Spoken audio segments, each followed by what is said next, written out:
So, I develop games. Sometimes, when I can be bothered. A great way to become bothered is to participate in game jams. Enter Ludum Dare. Ludum Dare? This. An event where thousands of game developers work to create the best games they can, following the same theme. But here's the catch. You only have 3 days. So I start out by doing the obvious thing, creating a new project in Construct 3, the engine I'll be using, but then I'm met with a small problem.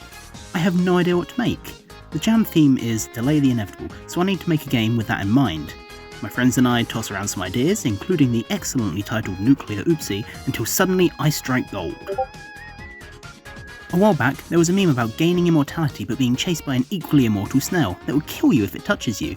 Thus, any attempt to escape it would just be delaying the inevitable. The concept of being chased by a snail is already pretty wacky, so we decided to go all in and make the snail giant and give the player a skateboard, with the intent to make a procedurally generated score attack arcadey type game. The first thing I need to do is create a placeholder sprite for the player, who we've named Gail, for the sole reason that it runs with Snail. It doesn't need to be anything fancy, I think I'll just name this character Stick Gail, or Stale for short. Stale as in, this is going to get stale fast. Next, I need to add a ground object. I do so by adding what Construct calls a tiled background, but jokes on them, I'm going to use it for the foreground. Now I add the built-in platform behaviour to Stale, although we're only going to use the jumping mechanic. It was at this moment that I realised that I'm a moron and forgot to make the ground solid. 5 years of engine experience, and this is the level I'm at. It's a simple fix, but I'm really not proud of myself here. In-game, we can see that I slightly miscalculated the jump strength, so I quickly change that and get something I'm mostly happy with. But then it hits me, I have absolutely no idea how to program this. Luckily for me, Construct 3 has many example games, which you can pick apart and use as a guide. So after a bit of inspiration, I end up with this infinitely scrolling road, which is a great start. So now that the ground can infinitely scroll, I need to get started on making the snail. Right now, it's just a big red box while I get it functioning. As it turns out, this was surprisingly easy and all it needed is a small algorithm. I can make it interact with the player later. This will do for now. Next up on the list of things to add are ramps. I create a simple triangle which will work for now. I add a separate hitbox which will spawn with the ramp that triggers the player to jump, and that works, but then I realised that it kind of looks really strange going up the ramp completely horizontally. So, I create another placeholder sprite for Gail and attach it to Stale. The reason I need 2 separate player objects is so I can change the angle without affecting the hitbox. While I'm at it, I add tricking. Performing tricks in the air gives you a speed boost when you land, as long as you're not tricking into the tarmac. Later on, I'll make it so you can only trick after going off of a ramp. I was working on making the ramps smoother when I heard from my good friend and talented artist Subsomber that the first versions of the almighty Snail and the slightly less mighty Gail were ready. After adding them to the game, it was immediately clear that I chose the right person for the job, and these aren't even the final versions yet. Oh, and since the last version, I added the first obstacle. Bins. They remind me of how I feel about myself. A very good looking container of trash. Hitting one will slow you down, much like if you ride a skateboard into me in real life.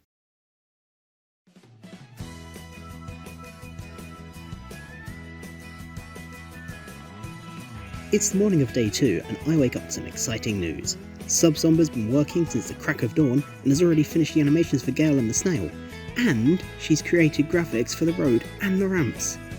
After quickly adding the assets to the game, everything really looks like it's coming together. It's sad to say goodbye to the endlessly flipping Gail, but unfortunately sacrifices must be made in the pursuit of game development.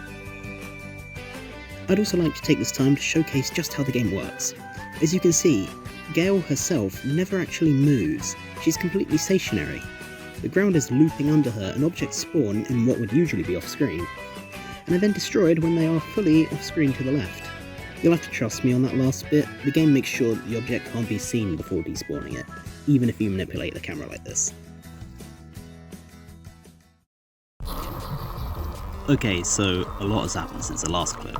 First and foremost, incredible music artist and fellow developer Someone Somewhere has made a whole array of sounds for the game, and the music that plays during gameplay, which you can hear right now.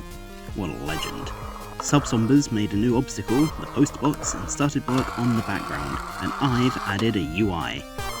Oh yeah, and grime wheels are a thing now. Satisfied with our progress for day 2, we all went to bed, and I made a promise that this time I'd wake up on time so I wouldn't need to add 1,000,000 assets at once as soon as I get up.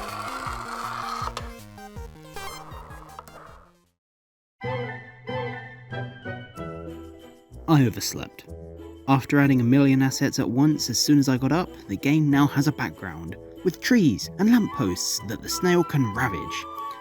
The trees and buildings and stuff are spawned dynamically, similar to the objects, and appear less the faster you go, so they don't get too distracting. But enough about that. I know what's really exciting you is the little indicator of Gail that tells you how much speed you'll gain if you land the tricks.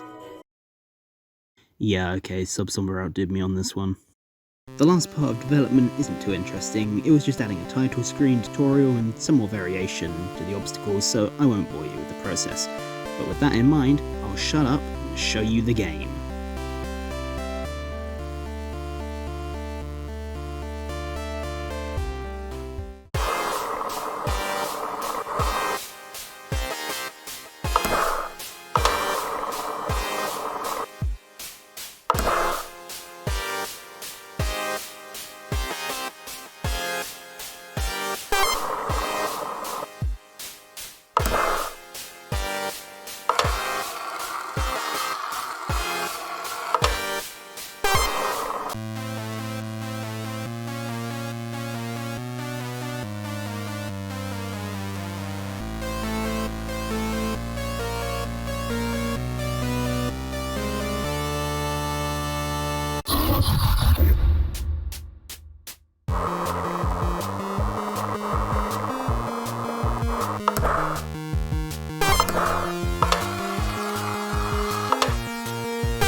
All three of us are so proud of what we managed to create in such a short time frame, and at some point in the future, we want to expand on it and make it a full game. But for now, you can play the Game Jam version of Gail vs Snail on itch.io in your browser. You can control it with a keyboard, just a mouse, a controller, even a touchscreen. So the only thing stopping you from checking it out is yourself. Link in the description. And with that, thank you so much for watching. This video has been 2 months in the making, mostly thanks to my college, but now that I'm free for the summer, I might be making a few more game dev videos, but the only way to find out is to subscribe.